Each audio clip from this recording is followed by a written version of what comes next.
Здравствуйте. Сегодня мне хотелось бы обсудить с вами такую сложную для каждого ветеринарного врача тему, как эвтаназия животных. В жизни каждого врача бывают легкие смены, наполненные радостными случаями выздоровления животных, милыми котятками, щенками.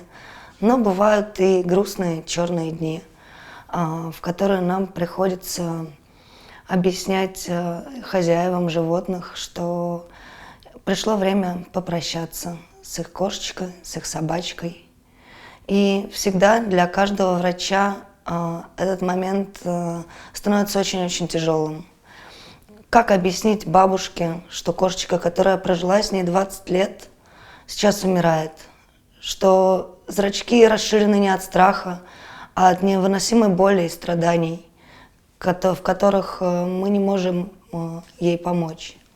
И единственным средством избавления на данном этапе, к сожалению, становится эвтаназия. Каждый врач, используя этот метод решения проблемы, испытывает невероятные моральные и душевные терзания. Каждый раз, помогая уйти животному, мы понимаем, что в этот самый момент мы лишаем ребенка детства, мы отнимаем жизнь у этой старенькой бабушки, которая жила ради своей кошечки. И это единственное, что держало ее на этом свете. Это забота, это ощущение нужности этой кошечки. И когда она уходит, вся дальнейшая жизнь бабушки становится бессмысленной. Очень тяжело смотреть в глаза брутальному взрослому мужчине, который стоит и плачет, обнимая свою собаку, и понимая, что единственный вариант сейчас ей помочь – это помочь ей уйти.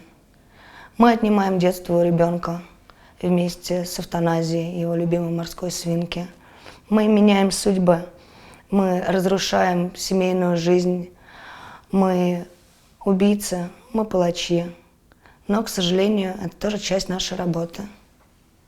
Я не уверена, что я бы пошла в эту профессию, если бы заранее знала то, что мне предстоит. Но, к сожалению, об этом не говорят в институте, об этом не пишут в учебниках. И даже среди своих, среди коллег, эта тема табуированная. Это та тема, которую мы не любим обсуждать. Потому что мы, смотря в глаза уходящей собаки,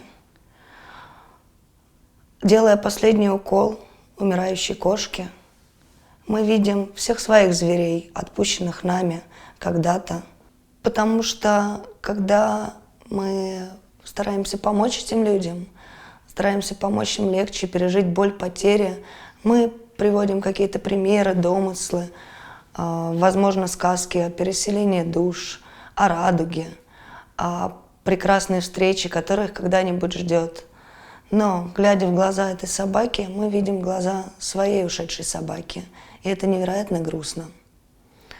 Бывают тяжелые смены, после которых врачи приходят домой и не могут даже разговаривать, потому что внутри себя они переживают все случившееся и чувствуют в себе огромное чувство вины, которое ничем невозможно снять. Да, возможно, это называется профессиональным выгоранием. Да, возможно, все врачи и ветеринарные врачи в какой-то момент испытывают эту боль. Боль потери, боль чужой грусти, чужой печали. Практически все врачи эмпаты. И пропуская через себя страдания, боль, мы умираем. Мы умираем с каждой кошкой, с каждой собакой, которая уходит с нашей помощью.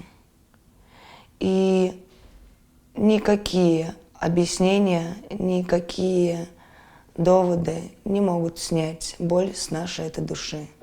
Но кто-то же должен, а кто, если не мы? Наша задача не только сделать безболезненной, комфортной жизнь своего питомца, но также в нашу задачу входит и облегчить и безболезненный, и максимально комфортный уход из жизни. И это все мы берем на себя. Потому что если не мы, то кто? Мы все в ответе за тех, кого мы приручили. Но ветеринарные врачи также в ответе и за вас всех, за тех хозяев, которые не могут помочь безболезненно уйти на тот свет своему питомцу. Это грустно, но это часть нашей работы.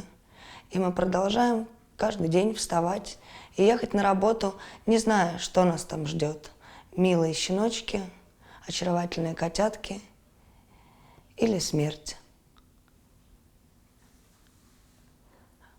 Вот нам и приходится прятаться за цинизмом, одевая маску бездушного врача и выполняя те назначения, которые приносят горе и смерть.